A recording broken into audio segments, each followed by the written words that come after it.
ಈ ಸಿನಿಮಾ ಆಗಿದ್ದು it's like on accident I can say. Yeah but it's a good accident. ನಾವು school start ಮಾಡಿದ್ದು ಅಂದರೆ college start ಮಾಡಿದ್ದು it was with the 7 students actually. I had only 7 students when we started.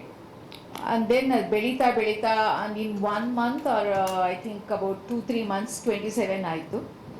27 ಆದಮೇಲೆ then it became 7,000. I don't know, 7 number is always with me. 7,000 ಆಗಿ ಈಗ 10,000 plus students ಇದ್ದಾರೆ. ಅದು ಹೇಗೆ ಮಾಡಿದ್ವಿ ಅಂತಂದರೆ ಎಲ್ಲ ಕೆಲಸನೂ ನಾನೇ ಮಾಡ್ತಾ ಇದ್ದೆ. ಒಂದು ನರ್ಸ್ ಆಗಿ, ಕುಕ್ ಆಗಿ, ಅಥವಾ ಒಂದು ಟೀಚರ್ ಆಗಿ, ಅಥವಾ ಅವ್ರಿಗೊಂದು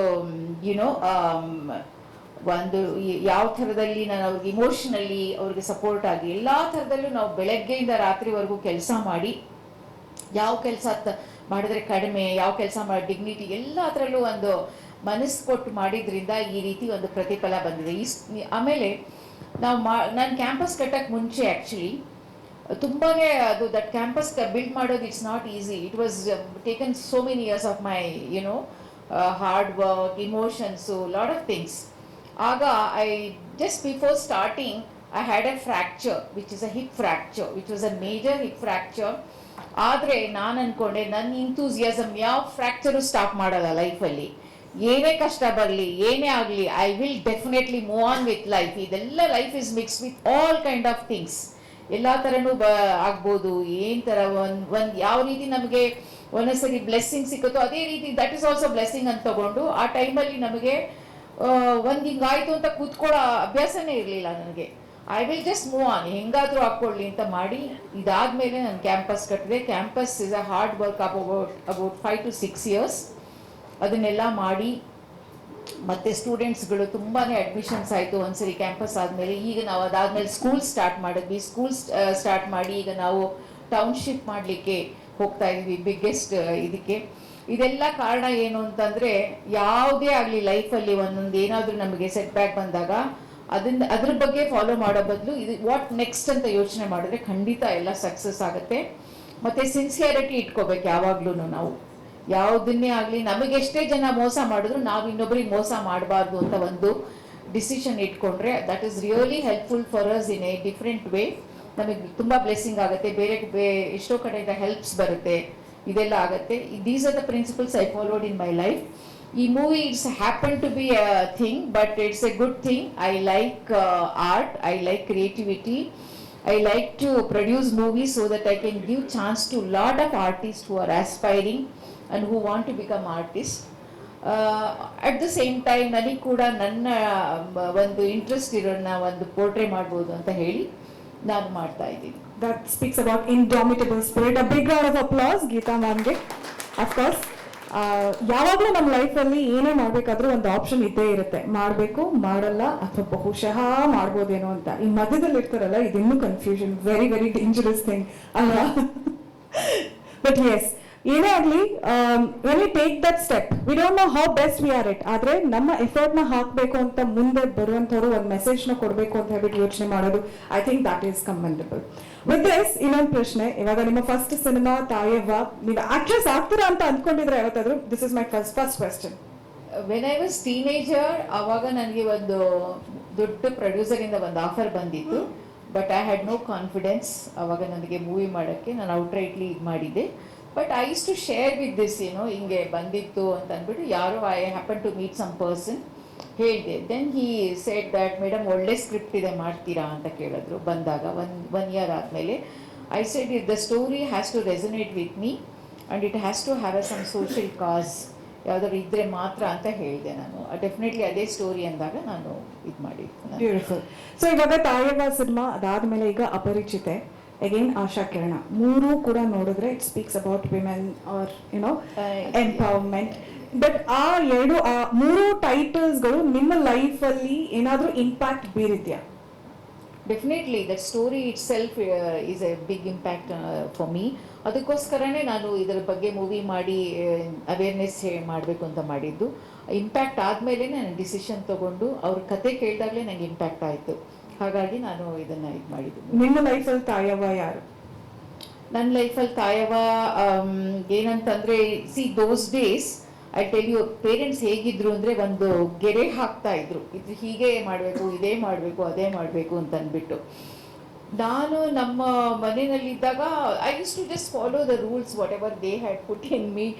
ಇಷ್ಟು ಗಂಟೆಗೆ ಮನೆಗೆ ಬರಬೇಕು, ಇಷ್ಟು ಗಂಟೆಗೆ ಓದ್ಕೋಬೇಕು. ಆ ಟೈಮಲ್ಲಿ ಹಾಗೆ ಇತ್ತು, ನಮ್ಮ ಟೈಮಲ್ಲಿ ಹಾಗೆ ಇತ್ತು. ಈಗ I don't know younger generation ಹೇಗಿದೆ ಅಂತ ಅಂದ್ಬಿಟ್ಟು, but of course they have lot of ಹಾಗಿತ್ತು. ಬಟ್ ಅದು ನನಗೆ ಆ ಟೈಮಲ್ಲಿ ಇಷ್ಟ ಆಗ್ತಿರಲಿಲ್ಲ. But I felt later that has become a very useful for me. ಯಾಕೆಂದರೆ ನಾವು ತುಂಬ ಮೆಂಟಲಿ ಸ್ಟ್ರಾಂಗ್ ಆಗ್ತೀವಿ ಅದರಿಂದ, ಮೆಂಟಲಿ ಸ್ಟ್ರಾಂಗ್ ಆಗ್ತೀವಿ. ಬಟ್ ಅದಾದಮೇಲೆ ಏನಾಗುತ್ತೆ ಅಂದರೆ then that will give us a strength to bear any kind of emotional ಅಪೀವಲ್ಸ್ನ. ಸೊ ಹಾಗಾಗಿ I think that is okay ಆ ಟೈಮಲ್ಲಿ. Yes, right. ಬಟ್ ಆಶಾ ಕಿರಣದ ಬಗ್ಗೆ ನಾನು ಮುಂಚೆನೆ ಮಾತಾಡಲ್ಲ. ಕೊನೆಯದಾಗಿ ಅಪರಿಚಿತೆ ಯಾರು ನಿಮಗೆ? ಅಪರಿಚಿತೆ ಯಾರು ಅಂತಂದರೆ ಈ ಸ್ಟೋರಿನಲ್ಲಿ ನಿಮ್ಮಲ್ಲಿ ಕಂಡ್ಕೊಂಡಿರುವಂಥ ಅಪರಿಚಿತ, ಯು ಡಿಡಂಟ್ ನೋ, ನಿಮಗೆ ಈ ಒಂದು ಟ್ಯಾಲೆಂಟ್ ಅಥವಾ ನಿಮ್ಮಲ್ಲಿರುವಂಥ ಈ ಒಂದು ವಿಚಾರ ಅಂದರೆ ಯು ಮೀನ್ ನನ್ನ ಟ್ಯಾಲೆಂಟ್ ಏನು ಅಪರಿಚಿತೆ ಅಂತನಾ? ಓವರ್ ಆಲ್ ನಿಮ್ಗೆ ಅಪರಿಚಿತ, ನಿಮ್ಗೆ ಪರಿಚಯ ಇಲ್ಲದೆ ಇರುವಂಥದ್ದು ಅಪರಿಚಿತ ಆಗಿದ್ದಿದ್ದು ಯಾರು ನಿಮ್ಮಲ್ಲಿ? ನನಗೆ ಅಪರಿಚಿತೆ ಯಾರಾಗಿದ್ರು ಅಂತ ಎಲ್ಲ ಅಪರಿಚಿತನೇ ಇತ್ತು ನನಗೆ. ನಾನು ಹೋಗ್ತಾ ಹೋಗ್ತಾ ರಿಸರ್ಚ್ ಮಾಡ್ಕೊಂಡು ಹೋಗ್ತಾ ಇದ್ದಾಗ ನನ್ನ ಲೈಫ್ ಎಲ್ಲ ಪರಿಚಿತ ಆಗ್ತಾ ಬಂತು. Even when I started a campus that was ಅಪರಿಚಿತೆ ಫಾರ್ ಮೀ. ಏನು ಅಂತ ಗೊತ್ತಿರಲಿಲ್ಲ. ಬಟ್ ಐ ರಿಯಲಿ ಹೇಳ್ತೀನಿ, ಎಲ್ಲ ಅಪರಿಚಿತೇನೆ. ಈವನ್ ಆ್ಯಕ್ಟಿಂಗ್ ವಾಸ್ ಅಪರಿಚಿತೆ, coming in front of the camera was ಅಪರಿಚಿತೆ, and how to behave with the artist or anything, those are all the things was like that. But as and when marta that has become a parichita aitu. So everything in life for the first time is aparichite. That's why I think that's a sure inspiration. No matter ನಾವು ಮಾಡಿರೋದು ಎಷ್ಟು ಚೆನ್ನಾಗಿ ಬರುತ್ತೋ ಇಲ್ವೋ ಗೊತ್ತಿಲ್ಲ, but ಆ ಎಫರ್ಟ್ನ ಹಾಕ್ಬಿಟ್ಟು ನಾವು ಲೈಫ್ನ ಎಕ್ಸ್ಪ್ಲೋರ್ ಮಾಡೋದು, that's a beautiful thing. And thank you so much. ಇದ್ರ ಜೊತೆಯಲ್ಲಿ ನೀವಿಲ್ಲೇ ಇರಬೇಕಾಗಿ ಕೇಳ್ಕೊಳ್ತೀನಿ. ಈ ಸಿನಿಮಾದ ಡೈರೆಕ್ಟರ್ ಆಗಿರುವಂತಹ ಮಿಸ್ಟರ್ ವಿಶ್ವನಾಥ್ ಅವರು ದಯವಿಟ್ಟು ವೇದಿಕೆ ಮೇಲೆ ಬರಬೇಕು. A big round of applause to him. Cinema ಹೀಗಿರಬೇಕು, ಈ ಫುಟೇಜ್ ನಲ್ಲಿ ಹೀಗೆಲ್ಲ ಆಗಬೇಕು, ಆಲ್ ದ ಟೆಕ್ನಿಕಲ್ ಟರ್ಮ್ಸ್ ನನಗೆ ಅಷ್ಟು ಗೊತ್ತಿಲ್ಲದೆ ಇದ್ರು ಕೂಡ he took care of it. And I proudly say ಈ ಸಿನಿಮಾದ ಡೈರೆಕ್ಟರ್ ವಿಶ್ವನಾಥ್ ಅವರು ನಮ್ಮ ಬೆಂಗಳೂರು ಇಂಟರ್ನ್ಯಾಷನಲ್ ಫಿಲ್ಮ್ ಫೆಸ್ಟಿವಲ್ ನಲ್ಲಿ ಹನುಮಂತರ 12 ಎಕರೆ ಜಾಗ ಅನ್ನುವಂತಹ ಒಂದು ಸಿನಿಮಾ ಕೂಡ ಬೆಂಗಳೂರು ಇಂಟರ್ನ್ಯಾಷನಲ್ ಫಿಲ್ಮ್ ಫೆಸ್ಟಿವಲ್ ನಲ್ಲಿ ಬಂದಿತ್ತು ಕಪಲ್ ಆಫ್ ಇಯರ್ಸ್ ಬ್ಯಾಕ್. ಈ ಸಿನಿಮಾದ ಟೈಟಲ್ ನ ಕೇಳಿದೆ, ಆದ್ರೆ ಒಂದು ದಿನ ಅವರ ನಿರ್ದೇಶನದಲ್ಲಿ ಆಕ್ಟ್ ಮಾಡ್ತೀನಿ ಅಂತ ನಾನು ಅನ್ಕೊಂಡಿರ್ಲಿಲ್ಲ. Thank you for that. So ನಿಮ್ಮ ಜರ್ನಿ ಬಗ್ಗೆ ನೀವು ಹೇಳೋದಿದ್ರೆ ವಿಶ್ವನಾಥ್ ಅವರೇ. ಎಲ್ಲರಿಗೂ ನಮಸ್ಕಾರ. ಟೈಟಲ್ ಬಂದು ಅಪರಿಚಿತೆ. ಮೇಡಮ್ ಬಂದು ಇದರಲ್ಲಿ ಒಂದು ಸ್ಕೂಲ್ ಟೀಚರ್ ಕ್ಯಾರೆಕ್ಟ್ರು. ವಿಷಯ ಬಂದು ಒಂದು ರಿಯಲ್ ಇನ್ಸಿಡೆಂಟ್ ಇದು. ಅದನ್ನು ಬೇಸ್ ಮಾಡಿ ನಾವು ಸಸ್ಪೆನ್ಸ್ ಥ್ರಿಲ್ಲರ್ ಥರ ತೊಗೊಂಡೋಗಿ ಸಿನಿಮಾ ಬಗ್ಗೆ ಇನ್ನೇನು ಸೆನ್ಸಾರದ ಅಂಗಳದಲ್ಲಿ ಇದೆ. ಈ ಮಂತ್ ಎಂಡಿಂಗಲ್ಲಿ ಸಿನಿಮಾ ರಿಲೀಸ್ ಪ್ಲಾನಿಂಗ್ ಇದೆ. ದಯವಿಟ್ಟು ಎಲ್ಲ ಸಿನಿಮಾ ನೋಡಿ ಹಾರೈಸಿ. ತುಂಬ ಚೆನ್ನಾಗಿ ಬಂದಿದೆ. ಬೇರೆ ಮೇಡಮ್ ಬೇರೆ ರೀತಿ ನೋಡ್ತೀರಿ. ಒಬ್ಬ ಡೈರೆಕ್ಟರ್ ಆಗಿ ಒಂದು ತಲೆಯಲ್ಲಿ ಯೋಚನೆ ಇರುತ್ತೆ, ಆದ್ರೆ ಅದನ್ನು ಎಕ್ಸಿಕ್ಯೂಟ್ ಮಾಡಬೇಕಾದ್ರೆ ದಟ್ಸ್ ಚಾಲೆಂಜಿಂಗ್. ಅದು ಒಂದು ಟೀಮ್ ಹೊಸಬ್ರು ಇದ್ದಾರೆ ಅಥವಾ ಎಷ್ಟೇ ಎಕ್ಸ್ಪೀರಿಯನ್ಸ್ ಇದ್ರು ಕೂಡ ನೀವು ಅನ್ಕೊಂಡಿರೋ ಹಾಗೇನೆ ಆ ಸೀನ್ಗಳು ಬರುತ್ತೆ ಅನ್ನೋ ಒಂದು ಕಾನ್ಫ್ಲಿಕ್ಟ್ ಇರುತ್ತೆ. ಇದ್ರ ಬಗ್ಗೆ ನೀವು ಮಾತಾಡಿ. ಇಲ್ಲ, ಅನ್ಕೊಂಡಿದ್ಕಿಂತ ಏನಂದ್ರೆ ಎಲ್ಲ ದೊಡ್ಡ ಆರ್ಟಿಸ್ಟ್ಗಳಿದ್ದಾರೆ. ಲೆಜೆಂಡ್ ಶ್ರೀನಾಥ್ ಸರ್ ಇದ್ರು ಫಸ್ಟು, ಸಿಂಧು ಲೋಕನಾಥ್ ಮೇಡಮು. ಇನ್ನು ಮೇಡಮ್ ಆಲ್ರೆಡಿ ತಾಯವ ಮಾಡಿದ್ರು. ಅವ್ರು ಹೇಳುವಾಗಲೇ ಏನು ಸೋಷಿಯಲ್ ಎಲಿಮೆಂಟ್ ಇರಬೇಕು, ಏನಾದರೂ ಸಮಾಜಕ್ಕೆ ಏನಾದ್ರು ಹೇಳ್ಬೇಕು ನಾನು ಅನ್ನೋದು ಅವ್ರ ಫಸ್ಟ್ ಪಾಲಿಸಿ. ಆಮೇಲೆ ಕತೆ ಹೇಳ್ತಿದ್ದಂಗೆ ನಿಮಗೆ ಅವರು ಇನ್ಸ್ಟಿಟ್ಯೂಷನ್ ಓನರ್ ಆದ್ಮೇಲೆ ಟೀಚಿಂಗ್ ಪ್ರೊಫೆಷನ್ ಹೇಗೆ ಇದಿರುತ್ತೆ ಅಂತ ಗೊತ್ತಲ್ಲ. ಸೊ ಕತೆಗೆ ನಾವು ಅದನ್ನ ಅಡಾಪ್ಟ್ ಮಾಡ್ಕೊಂಡ್ವಿ. ಹಾಗಾಗಿ ಅದು ನಾನೇನು ಅನ್ಕೊಂಡಿದ್ದೀನಿ ಅದಕ್ಕಿಂತ ತುಂಬಾ ಚೆನ್ನಾಗಿ ಬಂದಿದೆ. ಕರೆಕ್ಟ್. ಇದ್ರ ಮೇಲೆ ಬೇರೆ ಎಲ್ಲಾ ವಿಚಾರಗಳು ನೀವು ಸಿನಿಮಾ ರಿಲೀಸ್ ಆದ್ಮೇಲೆ ನೋಡ್ಬೇಕು. Thank you. ಬಟ್ ಇವಾಗ ಓಪನ್ ಟು ದ ಕ್ವೆಶ್ಚನ್ಸ್. ನಿಮ್ಮ ಪ್ರಶ್ನೆಗಳು ಏನೇ ಇದ್ರು ಕೂಡ ಎನಿಥಿಂಗ್ ರಿಲೇಟೆಡ್ ಟು, ಒಂದು ಸಲ ಜೋರಾದ ಚಪ್ಪಾಳೆ ಬರಲೇಬೇಕು ಈ ಮಾತನ್ನು ಸುಳ್ಳು ಮಾಡೋದಕ್ಕೆ.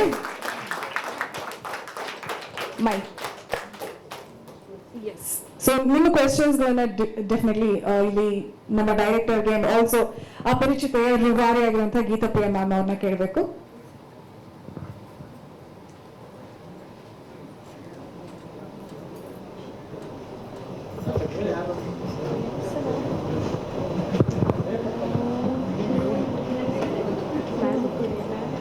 ಪ್ರಶ್ನೆ ಕೇಳು.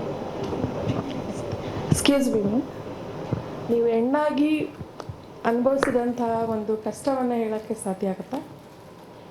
ಡೆಫಿನೆಟ್ಲಿ. ನಾನು first when we started the college ಅವಾಗ ಏನಾಯಿತು ಅಂತಂದರೆ, ನಮ್ಮ ಹಸ್ಬೆಂಡು ತುಂಬ ಬ್ಯುಸಿ ಇರ್ತಾಯಿದ್ರು, ನಾನು ತುಂಬ ಬ್ಯುಸಿ ಇರ್ತಾಯಿದ್ದೆ. ನಾನು ಇನ್ ದ ಮೀನ್ ಟೈಮ್ ನಾವು ಎಷ್ಟೋ ವರ್ಷ ಆದಮೇಲೆ when I got conceived, he was so busy, ಒಂದಿನೂ he couldn't give time to me.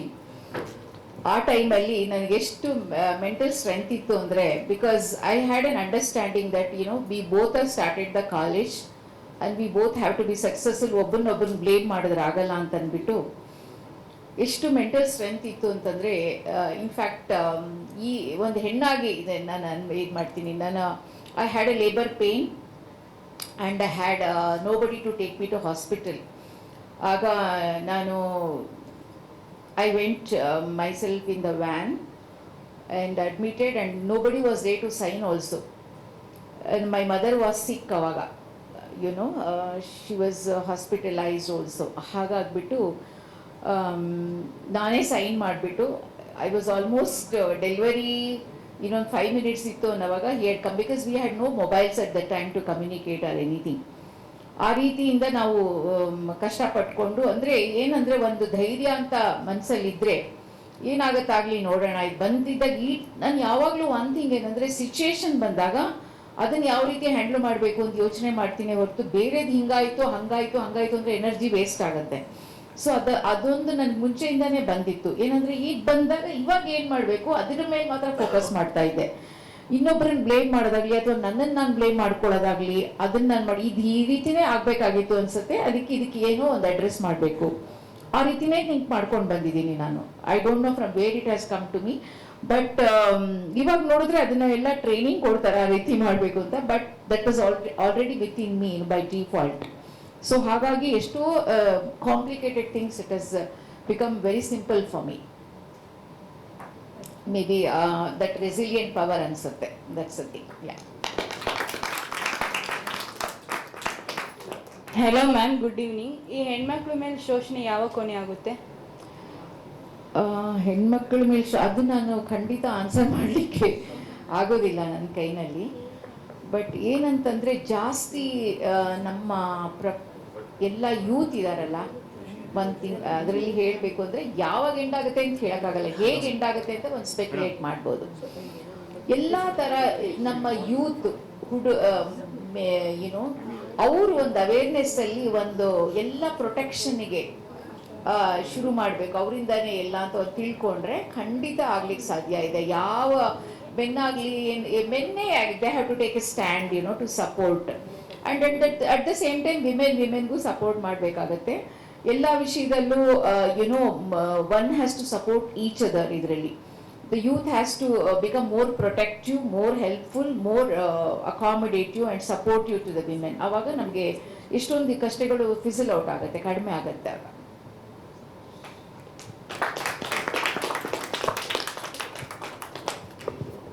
Hello ma'am, ಯಾ, ನಿಮಗೆ ಈ ಥರ ಸಿನಿಮಾ ಮಾಡಬೇಕಂತ ಏನು ಇನ್ಸ್ಪಿರೇಷನ್ ಬಂದಿದ್ದು?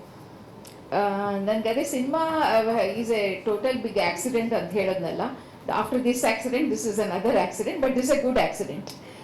ಹಾಗಾಯಿತು. ನನಗೆ ಏನಾಯಿತು ಅಂದರೆ, ಇದು ಐ ವೆಂಟ್ ಟು ಒನ್ ಈವೆಂಟ್ಗೆ ಹೋದಾಗ ಯಾರೋ ಒಬ್ಬರು ಒಂದು ಫಿಲ್ಮ್ ಲೈನ್ ಪರ್ಸನ್ ಇದ್ದರು. ಹಾಗೆ ಮಾತಾಡಿದಾಗ ಆಯಿತು, ಬಟ್ ಎಷ್ಟೋ ಸರಿ ನಾನು ಡಿಸ್ಕಸ್ ಮಾಡಿ ಬಿಟ್ಬಿಟ್ಟಿದ್ದೆ. ವೆನ್ ದ ಸ್ಟೋರಿ ಕೇಮ್ ಬಂದಾಗ ನನಗೆ ಇಷ್ಟ ಆಯಿತು, ಒಂದು ಮೂವಿನಲ್ಲಿ ಮಾಡಬೇಕು, ಇದೊಂದು ಸೋಷಿಯಲ್ ಕಾಸ್ ಇದ್ದರೆ ಚೆನ್ನಾಗಿರುತ್ತೆ, ಹೌ ಅಬೌಟ್ ಡೂಯಿಂಗ್ ದಿಸ್ ಅಂತ ಒಂದು ಅನಿಸ್ತು. ಸೊ ನಾನು ತುಂಬ ಯೋಚನೆ ಮಾಡಲ್ಲ, ಏನು ಗೊತ್ತಾ, ಇನ್ಸ್ಟೆಂಟಾಗಿ ಡಿಸೈಡ್ ಮಾಡಿಬಿಡ್ತೀನಿ, ಎಸ್ ಅಂದ್ಬಿಡ್ತೀನಿ. ನಾನು ಜಾಸ್ತಿ ಸಿಕ್ಕಾಪಟ್ಟೆ ಯಾವುದಕ್ಕೂ ಕೂತ್ಕೊಂಡು ತುಂಬ ಯೋಚನೆ ಮಾಡೋಕ್ಕೆ ಹೋಗಲ್ಲ, ಎಸ್ ಅಂತ ಅಂದ್ಬಿಡ್ತೀನಿ. ಆಮೇಲೆ ನೋಡೋಣ ಏನು ಬರಲಿ ಅಂತ ಮಾಡ್ತೀನಿ. ಹಾಗೇನೆ ನಾನು ಎಷ್ಟೋ ಸರಿ ಹಾಗೆ ಗೊತ್ತೇ ಇರೋದಿಲ್ಲ, ಎಸ್ ಅಂದ್ಬಿಡ್ತೀನಿ. ಇಲ್ಲಾಂದರೆ ಈಗ ತುಂಬ ಯೋಚನೆ ಮಾಡಿ ಹಿಂಗಾದ್ರೆ ಅಂತಾದರೆ ಅದೇನೂ ಆಗಲ್ಲ ಲೈಫಲ್ಲಿ. ಎಷ್ಟೋ ಕೆಲಸಗಳು ನಾನು ಎಸ್ ಅಂದಮೇಲೆ ಪ್ರಿಪೇರ್ ಮಾಡ್ಕೊಳ್ಳೋಕೆ ಶುರು ಮಾಡಿದ್ದೀನಿ.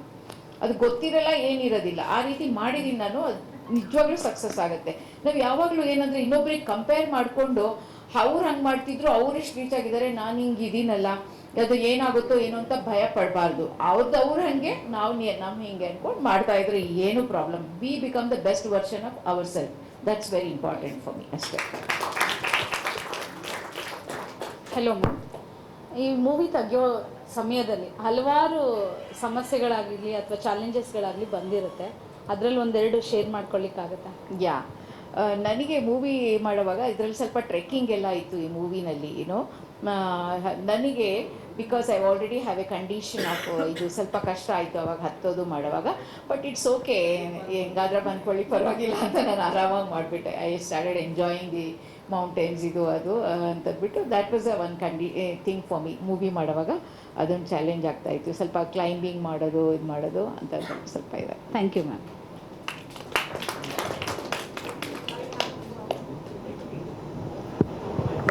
I have one question. So ಅದೊಂದು ಚಾಲೆಂಜಿಂಗ್ ಅಂತ ಅನಿಸ್ತಾ ಇತ್ತು, ಬಟ್ ಡೈರೆಕ್ಟಾಗಿ ಯಾವ ಸೀನ್ ಆಕ್ಚುಲಿ ಚಾಲೆಂಜಿಂಗ್ ಅಂತ ಅನಿಸ್ತಾ? ನಾನು ಸ್ಕ್ರೀನ್ ಪ್ಲೇ ಮಾಡುವಾಗ್ಲೇ ಚಾಲೆಂಜಿಂಗ್ ಆಗೇ ಮಾಡಿದ್ದು. ಎಷ್ಟು ಕಷ್ಟ ಆಗುತ್ತೋ ಆ ಥರನೇ ಪ್ಲಾನ್ ಮಾಡ್ಕೊಂಡು ಮಾಡಿರೋದ್ರಿಂದ ನಾ ಏನು ಅನ್ಕೊಂಡೆ ಅದನ್ನ ಎಲಿವೇಟ್ ಮಾಡಿದ್ದಾರೆ. ಮೇಡಮ್ ಅಂತೂ ತುಂಬ ಚೆನ್ನಾಗಿ ಮಾಡಿದ್ದಾರೆ, ಹಾಗಾಗಿ ನಂತ ಕಷ್ಟ ಅಂತ ಏನು ಅನಿಸಿಲ್ಲ. ಕಷ್ಟ ಅನ್ಸಿದ್ರೆ ಇಷ್ಟ ಆಯ್ತು ಆಮೇಲೆ. ಹೌದು. ರೈಟ್. ತುಂಬಾ ಜನ ಇನ್ಫ್ಲೂಯೆನ್ಸರ್ಸ್ ಬಂದಿದ್ದಾರೆ ಅಂಡ್ ಅವರು ಟ್ರೈಲರ್ ನೋಡ್ಲಿಲ್ಲ, so we are playing trailer for them. ಒಂದು 2 ನಿಮಿಷ ನೀವು ಈ ಕಡೆ ಬರ್ಬೋದಾ?